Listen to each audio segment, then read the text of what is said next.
Good morning. Today is November 20th. What's today? Today is Thursday, November 20th. And we're Malachim Beis, Perek Dal. Let's go. Okay. Ve'isha achas b'shnei b'nei nevim. So there was a lady. She was one of she was a wife of one of the b'nei nevim. She was, we'll see in a second, she was the wife of Ovadiah. And tza'aka Elisha lemash. And she cried out to Elisha and she says, Avcha ishi meis. Your servant, my husband, in other words, died. My husband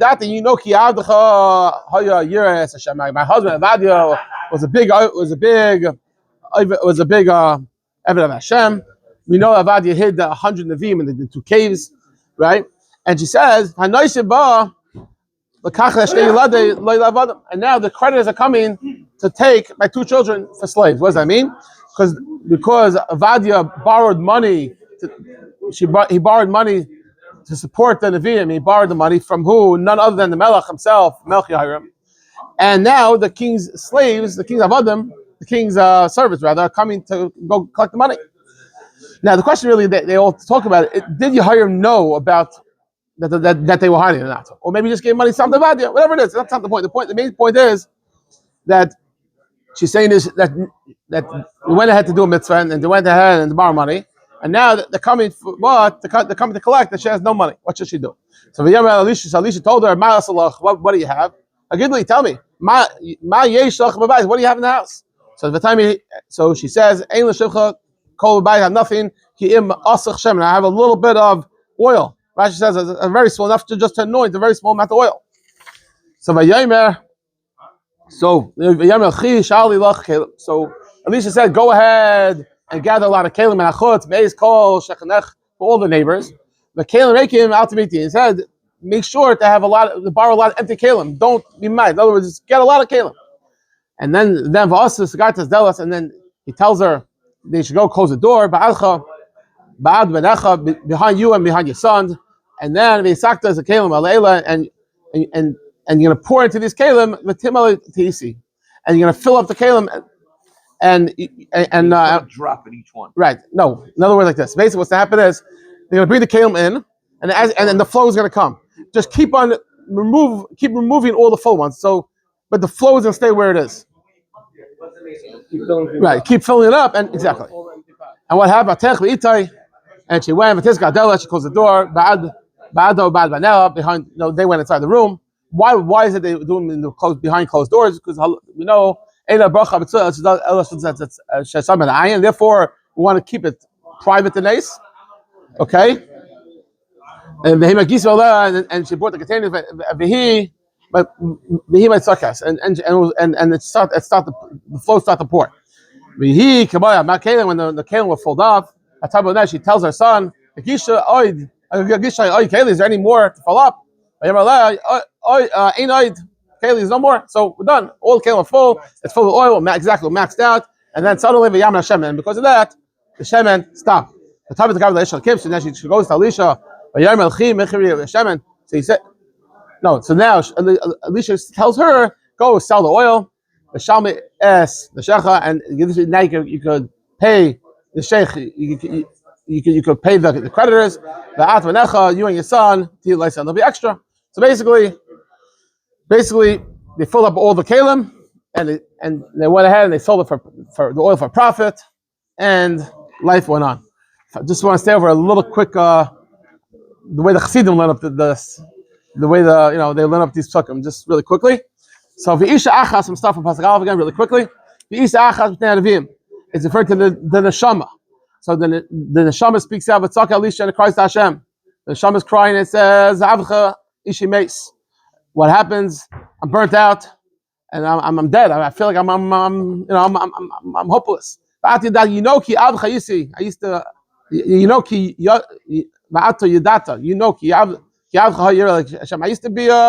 I used to be on fire. And now I'm burnt out. So what? So and more. And now the Yitzhahara is with me, and the Yitzhahara is pulling me down. But I used to be good. So Elisha, Hashem tells the neshama, what do you have? You must have some pital yid in you. God, tell me, what's inside? I have nothing. I have a little asach Hashem. I have a little bit of something. So the Yemer he says he should do is he should get Kalim Reikim Altamiti, which means the lesson is you should keep doing things in consistency, keep doing even though you're empty. You have nothing in you. You just keep on pushing, and then eventually behind the closed doors, in other words, eventually the Shemen will start coming and the bracha will come. The idea is to keep on doing it even if you feel empty, and eventually there'll be a hashpon. Okay, that's the way that's the Rebbe shot. But anyways, I don't know. Okay. Okay. Now the famous story of, I believe, the Isha Shunamis. Okay, Vayavar Elisha al Shunam. So now Elisha Elisha used to travel. So now when he came to the area of Shunam, the Sham Isha Gedola in Shunam there was this very she was a rich lady, and she was a very respectable person. She was the mother of Yehuda HaNavi. She was very chashav. Now that's chazik boy lechel lechem. She used to always feed the people who traveled through Shunam, and she used to give them vayhi midei avrai. And anytime Elisha would pass through, Yasad Shama lechel lechem. She would go and she would feed him. Now, first of all, Isha Shunamis, she was a sister of Avishag Shunamis. Who's Avishag? So that was the famous person in the beginning of Malachim. David HaMelech was called, right? And she was the person who was there for David to keep him warm. Okay. So again, it's fine. So Elisha, he's in the town of Shunam, and by the way, just FYI, today it's still there. The area of there's an area called Shunam. That's the area of Isha Shunamis. The house is not there anymore. However, the place where a nace happened, we'll see in a minute, and they say from Chaim Kanievsky, he used to say, if anyone wants a nace, anyone needs children, that's the place to go. You should have in the place where a nace happened. Very interesting. Anyways, fine. Pasuk test. Yeah. Okay. Pasuk test. A time Elisha. So now, a time Elisha. So now, we had this lady in Shunam, and she said to her husband, "Hina yidati, you know, ki yishali kim kadishu." There's this big tzaddik. He always comes by Shunam. We're talking about Elisha, and let's nasan Elias kirvktana. We should let's make a special room in the attic. The nashon loisham, we can put him there, and mita v'shulchan kisem inayra. Let's make a little loft guest room up in the attic, special for the tzaddik that always comes. Rashi means that how do we know that he's Isha Kim? So one is that when famous Gemara that says that when he used to eat, no fly flew over him. Someone told me he was very much, and he saw there were flies in the room, and very much there's no flies. You have this concept. Also, the Gemara says that when she did the laundry, there was no carry on the sheets. He knew he must be a very, very respectable person. Anyways, so those days the idea of a guest room was a mita shulchan kisim minayah. That's it, no bathroom. A very simple, classical house. Anyway, so she wants to build for Elisha a guest room. Now, so the day comes that Elisha comes. We'll see more in a minute what the special day was, based on the desire. But anyways, so what the day comes, that Elisha comes to the house of Yasa and he goes up to the attic, and he goes to sleep there. Fine. Now, so he says, Elisha says to Gechazi Nari, he says, "Come," says, "Call the Shunamis, call the Shunamis, call the housekeeper." So he calls her, and they stood before him. So she comes to him. Now, what happens? So now he says to Gechazi, he says, "Amar na, tell her." It's like through Gechazi, but he's talking. He says, because you went ahead, and the way the lashon of Chazal means the lashon of you put your heart into the idea of Chasas Archim. To this,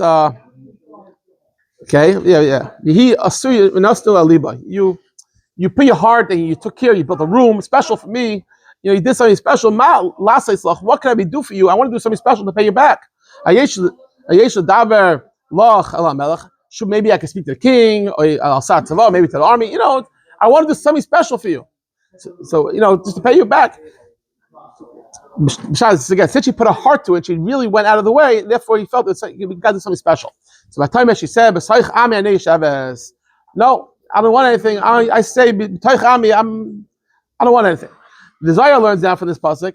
But if you go back to pasuk Al a second, it says, "Vayihi hayoim."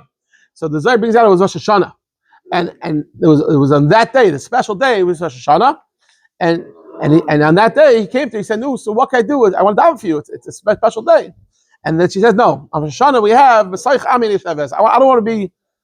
I don't want to be called out. I want to be just amongst the people. I don't want any special attention. I want to have the schus of the people. Schus HaRabbim. They say Rabbi Chana Vasim, the famous thing, he used to say, I don't want to aliyah on Rosh Hashanah, on Yom Ne'erim. I want to be part of, I don't want to be called out. I want to have a special, I want to be part of the people. Yeah. Pasuk Yudalit. Okay. So now Elisha says, actually, now Elisha's talking to Gehazi. They're having like a conversation. What should we do for her? Of a ben ein la, the isha zaken. He says she has no son and her husband's old. Like in other words, maybe we could work something out. She could have a child. This is the why. This is Pasha's Haftarah, Pasha Meir, because it's the same idea of no children and he's old. The same. Okay. Let's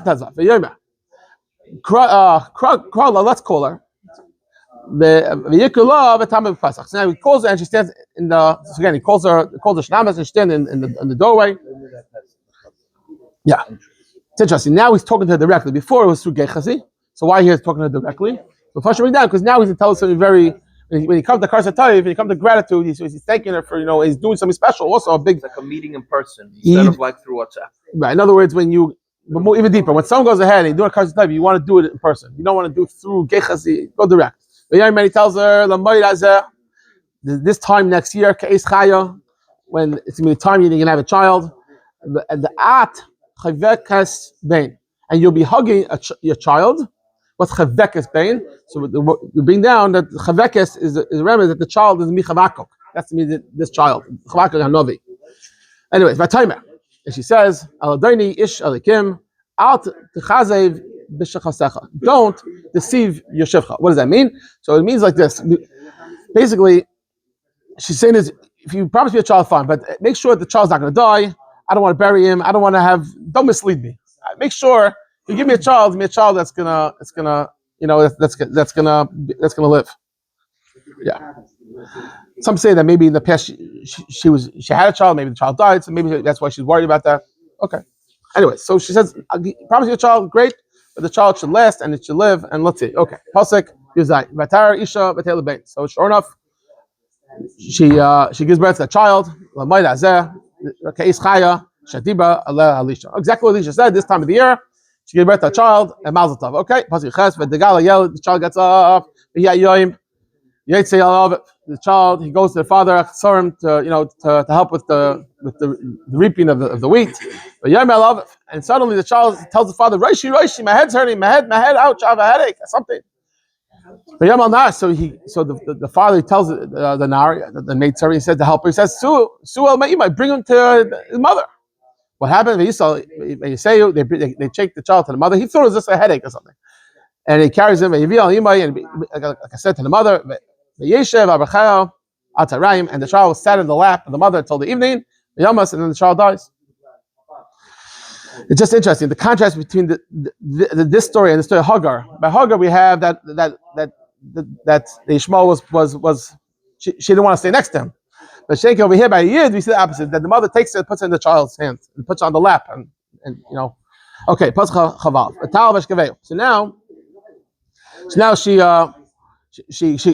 takes the child, she brings him up to the attic, and she puts the child in Elisha's bed. Now, Elisha's not there, but she figured that the Ma'am lawyer says the pshat is that she thought maybe in the schus of just it's the Rebbe's bed, maybe that's schus, Elisha's bed, maybe some sort of chisames will happen. Anyways, she puts him on the bed, and she closes the door, and she leaves. Okay, so now she quickly try to get Elisha to maybe to help out.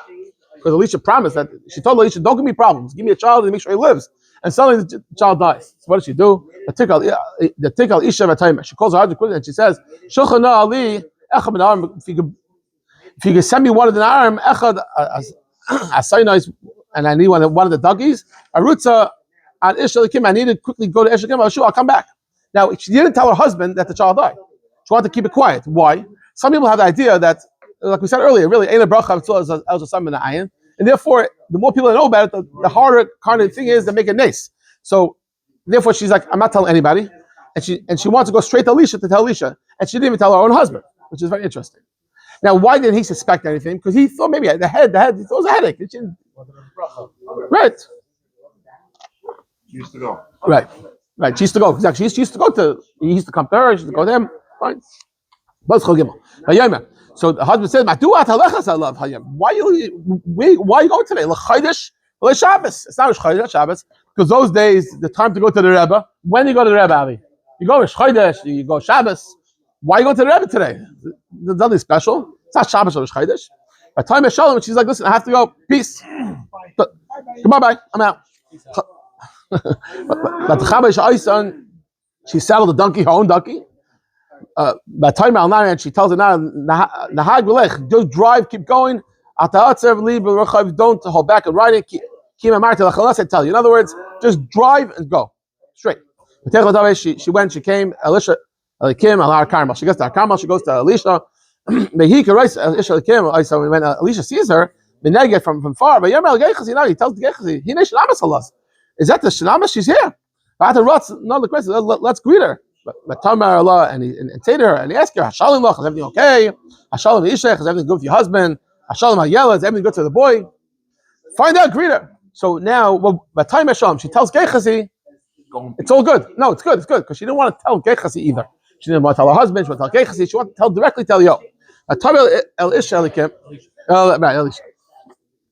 Exactly. So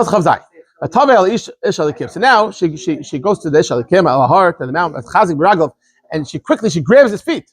Elisha, she went straight to him. She didn't want to talk to anyone else. She grabs his feet, and there's like a remez that she wants him to come. She took his feet. She needs him to come. She doesn't want to do any shlichus, any gechazi things. Just go direct. Now, what happens?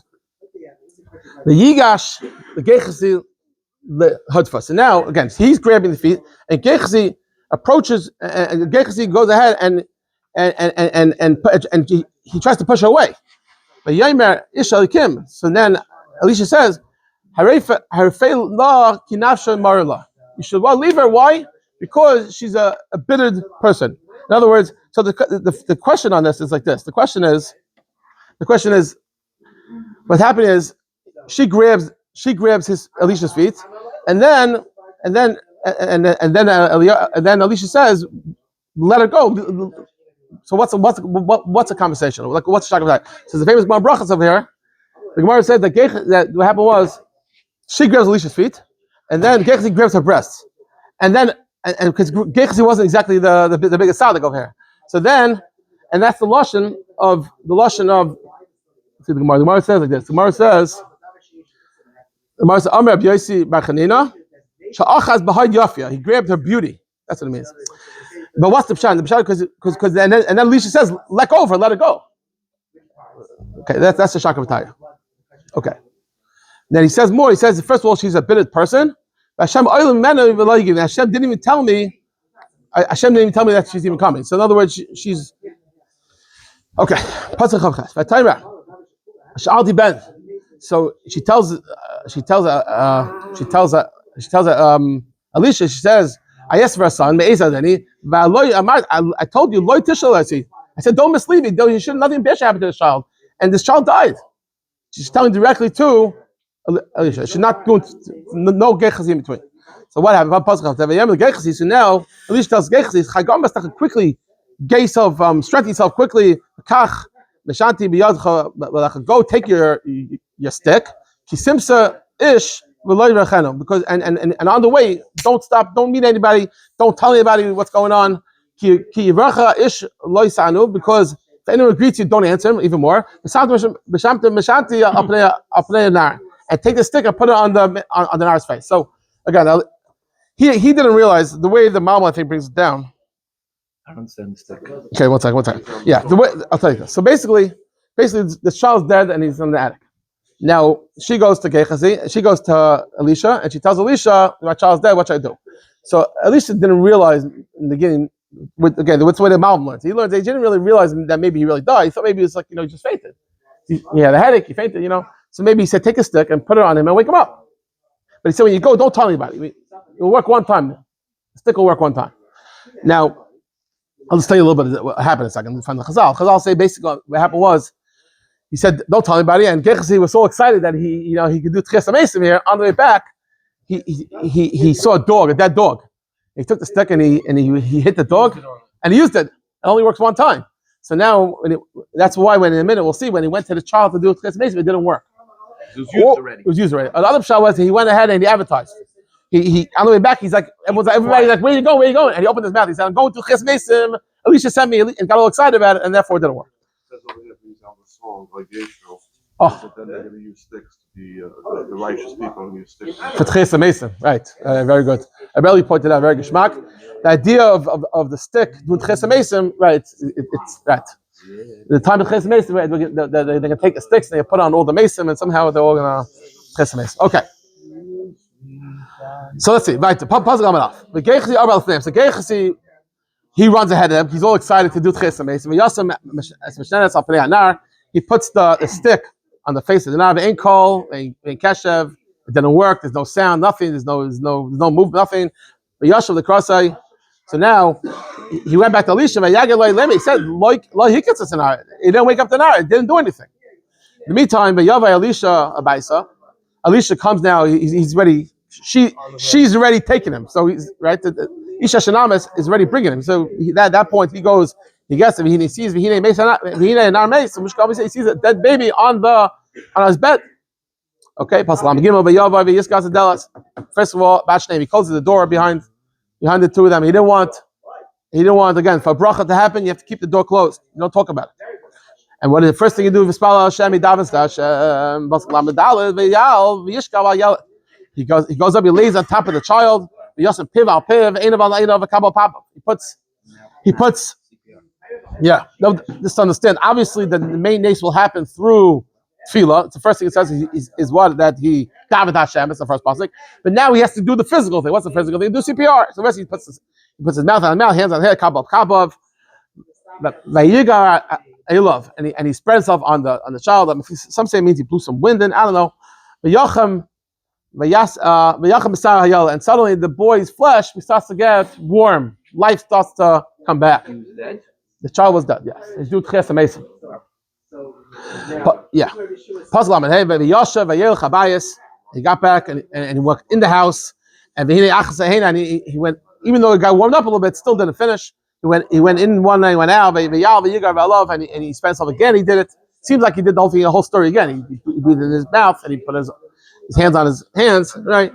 And then suddenly what happens is this child suddenly gave 7 sneezes. The child sneezed 7 times, and and the child opened his eyes. So magic happens. Tchias HaMesim just happened. Puzzle Amavav. He said, quickly call the Shunamis.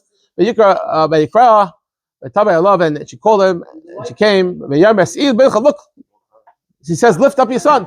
He's alive. And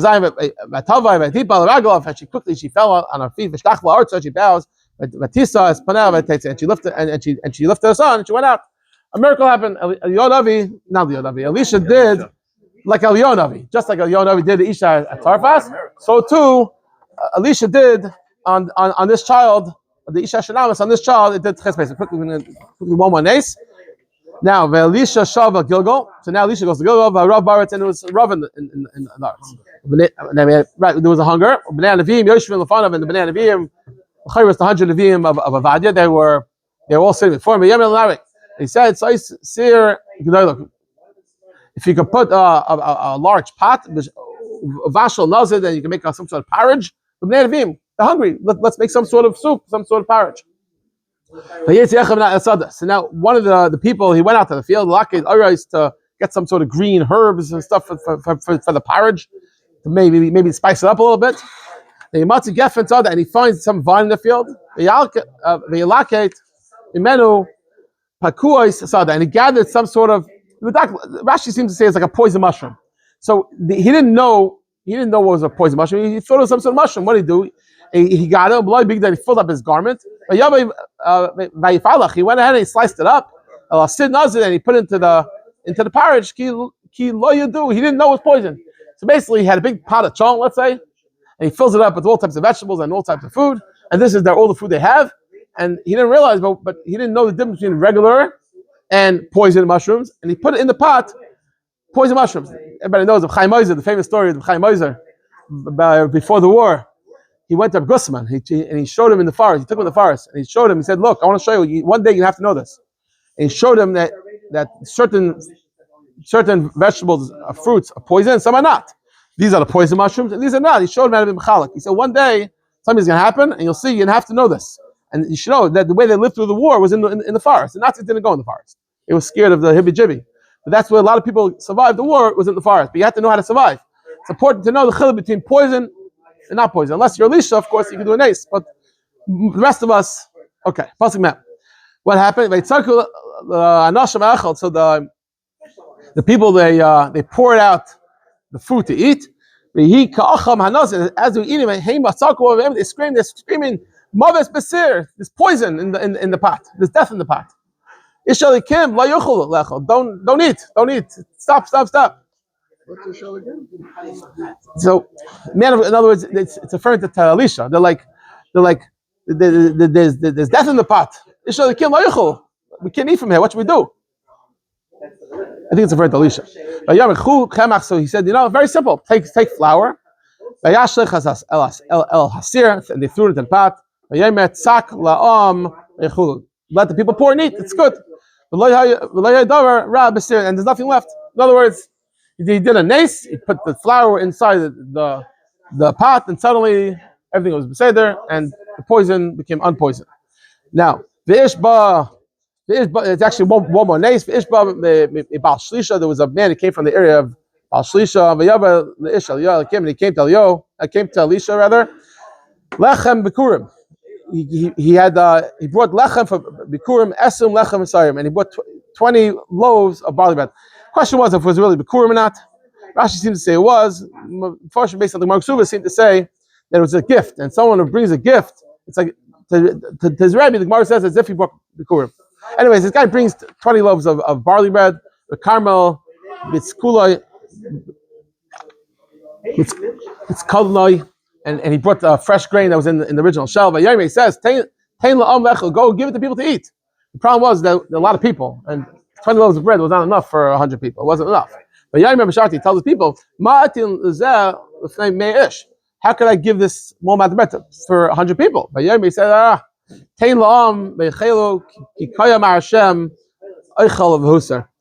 give it to the people, and like Hashem said, there'll be plenty leftovers. Don't worry. Hashem, and they gave the people, and there's plenty leftovers, even though it wasn't enough food. But that's it. Elisha did a miracle, did a nice. Exactly, it was enough. Oh, very good. And there's plenty of food. Like Hashem. Have a nice day. Tomorrow we're going to do Perek.